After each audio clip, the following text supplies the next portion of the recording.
बड़ा मामला एक बड़ा जो है ना, मैंने आपको पहले भी उस पे जिक्र किया था कि बड़ा यहाँ पर जश्न मनाया गया कि ट्रंप ने पाकिस्तान को अब्राहम अकॉर्ड्स पे साइन करने का कह दिया, जबकि गलत बात थी, झूठी बात थी। ट्रंप ने जो अपना ट्रूथ सोशल पे बयान जारी किया था उसमें उसने लिखा था, उसमें पाकिस्तान का नाम भी नहीं लिखा और उसने ये भी लिखा था कि एक दो मुल्क ऐसा नहीं कर सकेंगे। वो पर दरअसल पाकिस्तान के लिए एक्सेप्शन क्रिएट की थी उसने। इसके बावजूद पाकिस्तान में उसके ऊपर जश्न मनाया गया कि वो झूठी खबरें फैलाई गई, वो जी ट्रंप ने कह दिया अब इनको करना पड़ेगा, इजराइल को एक्सेप्ट, ये वो। अब इस हाकडार साहब का उस पर बयान आ गया है और उन्होंने खुलम खुला कह दिया है। वो कहते हैं कि पाकिस्तान फॉरम से हाकडार ruled out any flexibility on the Abraham accord, saying Islamabad's position will not change until a Palestinian state is recognized with Al-Quds as its capital। मतलब एब्सोल्यूट क्लैरिटी है और इस पे कोई कॉम्प्रोमाइज नहीं होगा, ना हुआ है, ना होगा, ना होने का कोई चांस है। ये सारी बात जो है ये बड़ी क्लियर होनी चाहिए, लेकिन यहाँ पर लोग जो है वो प्रोपेगेंडा करते हैं, उसको यूज करते हैं अपने पर्पसेस के लिए। ये बड़ी अफसोसनाक सूरत हाल है। तो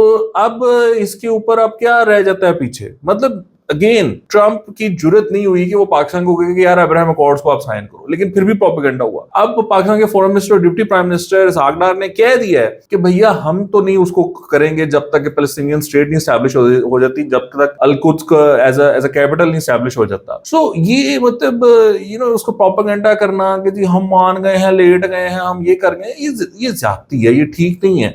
और पाकिस्तान की स्टेट चाहे जो मर्जी गवर्नमेंट आ जाए जी, जो मर्जी गवर्नमेंट आ जाए, कोई भी नहीं करेगा। मतलब कोई पागल ही होगा जो इस तरह का काम करने की सोचेगा, वरना ये काम नहीं हो सकता।